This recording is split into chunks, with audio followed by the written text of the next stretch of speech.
Hey friends, this is the Mrs. Volpe from our Half Acre Homestead.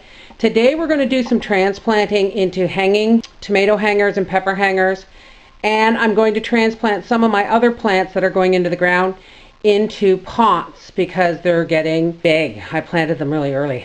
But I'm also going to show you how to pinch off those suckers we were talking about on the Homestead Honey Hour.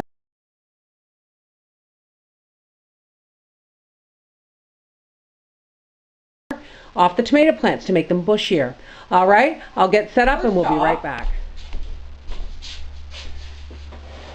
I want to show you what I was talking about on the Homestead Honey Hour, all my planters here, about pruning your tomato plants that are getting too leggy. Let's see if we can find a suitable candidate here. Here we go. We are going to transplant these today, but when your plant gets to be about 1, 2, 3 branches up, you're going to get something like this. I don't know how well you can see this. Excuse me, sweetheart. And in here, in the crotch, are tiny little suckers. And you just snip them off. Thank you. And what that will do is that will encourage, I hope you saw that, that will encourage more growth. And just in case you didn't see it, see how nice and beautiful this plant is, but there's a little sucker there that we're just going to snip off, and that will encourage these to grow thicker. Now, these are my ox heart, and nope, these are my Romas. Here's the striped stuffers. We're going to plant those. And what else do we have here? And these are ox heart and ox heart, and we're going to plant these. We're going to plant these in pots because these ones are going into the ground, and I don't think they're going to last another 6 weeks in these little pots. Let's start with our striped stuffers. Here we have the mixed potting soil that I like to mix up, and that's the organic soil and peat, moss, vermiculite, sterilite, blood and bone meal, and eggshell. Very important. Lots of eggshell is very important for your tomatoes. They love calcium. We'll just scoop some soil into the bottom. Now, remember what I said about the stems?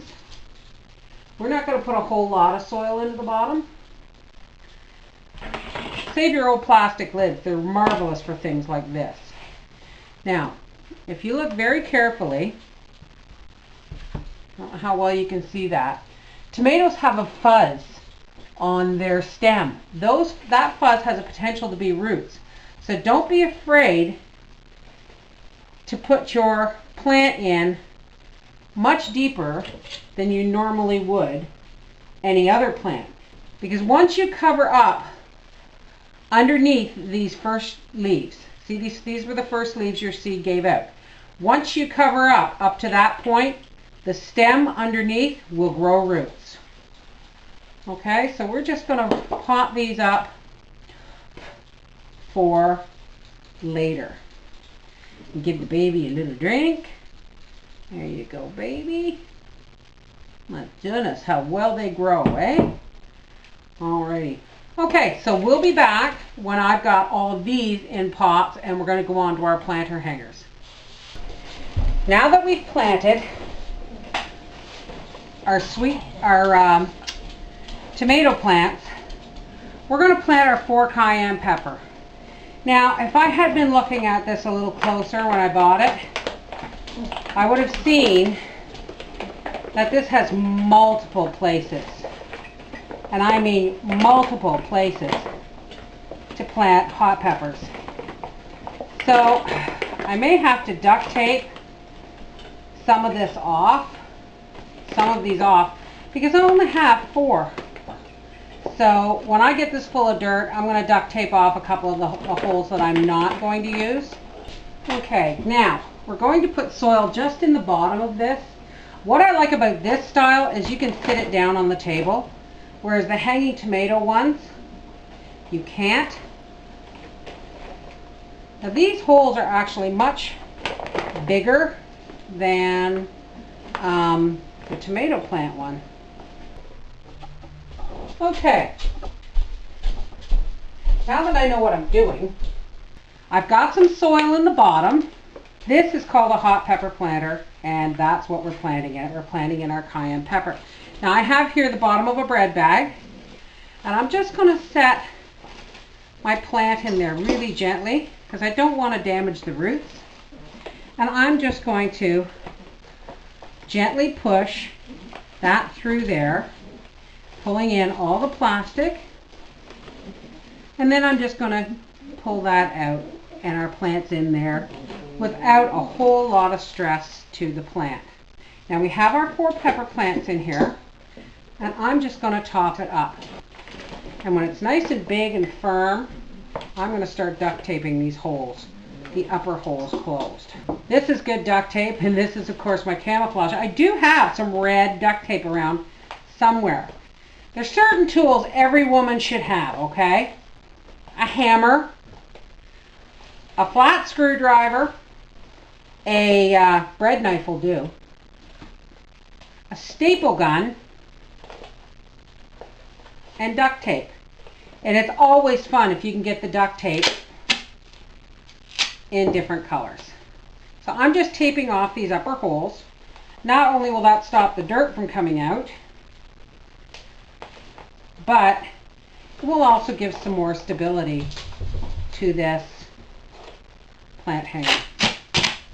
Now, pepper plants like warm weather. So, like the soil wants to be no less than 60, and you wanted it would be better if it was closer to 70. But right now it's not quite April, and I'm not going to hang these in the porch like I am the tomato plants, because the tomato plants, it's not that it's too much cold, it's just that it's got more sunlight and it's frost free. These want warmer conditions, so these are actually going to hang in my window well until it's time to put them outside.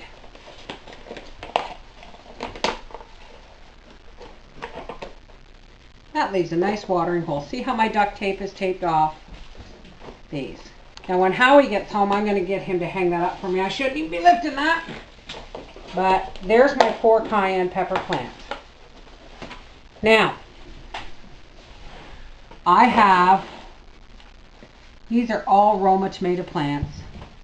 And how many do we have here? We have 3, 6, 9, 12, and that's a lot more than I have hanging tomatoes. So what I'm going to do with the Roma tomatoes is I'm going to use this other one. I'm going to use this. We're going to see. We're going to see if this is going to make a big difference. What we want to know is, A, can I grow 7 tomato plants in here?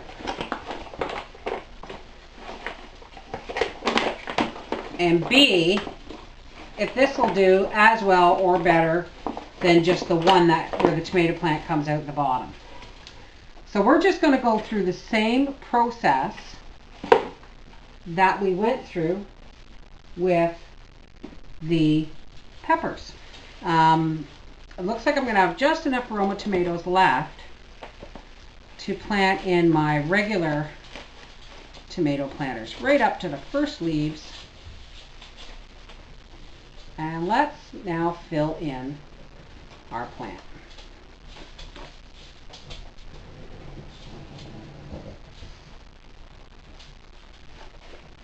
You can lift it up and give it a bump down so it'll fill out.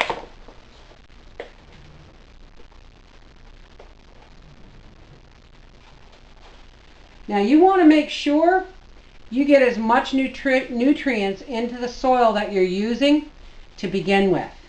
For one simple reason. Once these are hanging, they're a real pain in the patoot to get back down and try and fill up.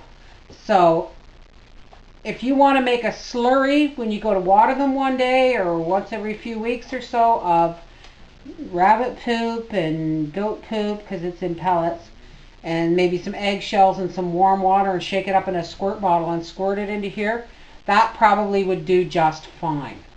Rather than take it down and, now let's get our little lid on here, and then we can water these. These are all going to have to stay on the table now until Papa gets home and lifts them for me. There we go. Alright, there's our tomato plants. Let's give these guys a drink. And I'm going to set these over on the wood stove so that they're out of the way, because my bigger tomato hangers are going to be on this table until Dad gets home. So we'll be right back. Now these are my tomato plant hangers from last year. These have only gotten one use, but let's hope we get 1 more year out of them. I think what I'm going to do is I'm going to reinforce them with my handy dandy camouflage duct tape.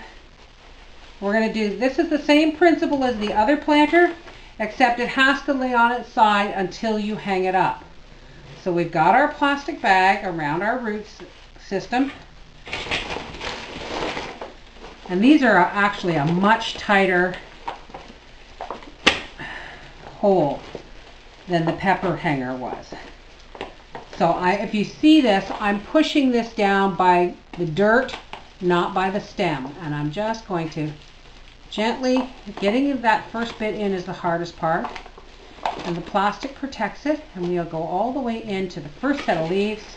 We'll lay it down, and Bob's your uncle, out comes the plastic bag. Now, the fun starts. We have to fill this while it's laying down. I could hang it up somewhere, I just don't know where, and fill it there, but I can't lift these. So I think what I'm going to do is I'm just going to put enough soil in here so that I can do this. There we go. Right up to the first root. See how that's going to work? Now, I have nowhere to hang this in order to get it filled up. So I'm just going to leave this like this. But what's going to happen is Howie's going to come home and he's going to hang these up on hooks. I have a 2x4 in my porch that if you look at an earlier video from last year, you'll see.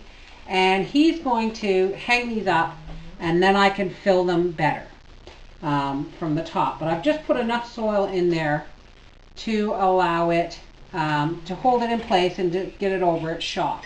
And I'm going to go ahead and do the rest of these and lay them all out on the table, and I'll show you when I'm done. Okay?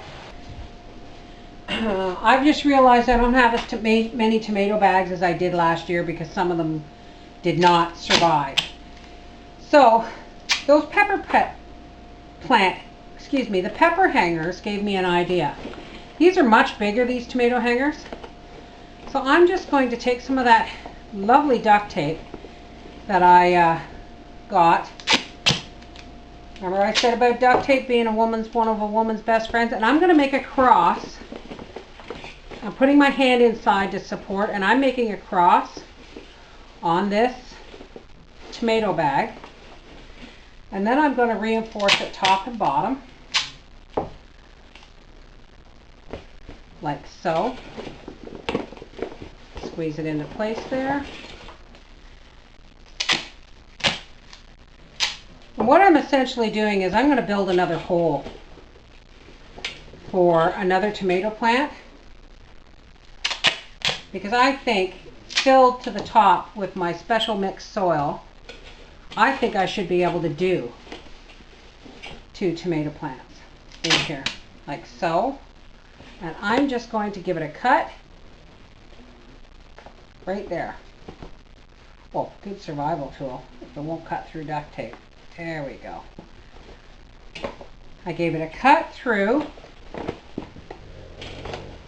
about 2 inches. And then I'm going to give it a cut here.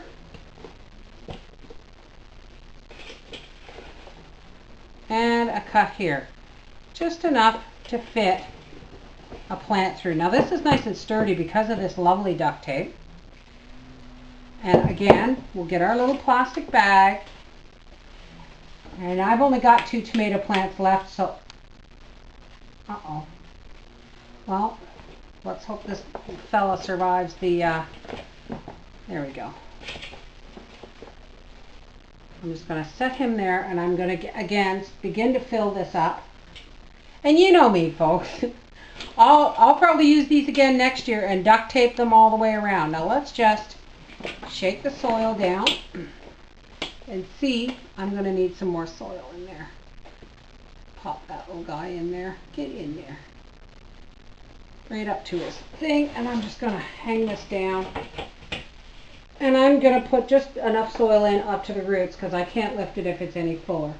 Any more full, I should say. And lay it down until Papa gets home. And we can hang all these up in the porch.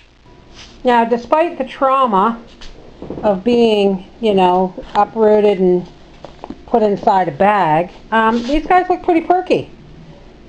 So hopefully Papa will get home and we'll hang them up in the porch and they won't get frostbite. Alright, let's look at our potted plants. These ones, this is my borage I planted recently, and these are my calendula marigolds and my onions. My celery back there. Here's some green pepper plants, and here's 2 green pepper plants only because I had 2 extra pots. But there's my tomatoes. They've all been repotted and they're looking a little droopy, but they will pick up within a few hours of being transplanted. So, pretty good. One more step towards the garden.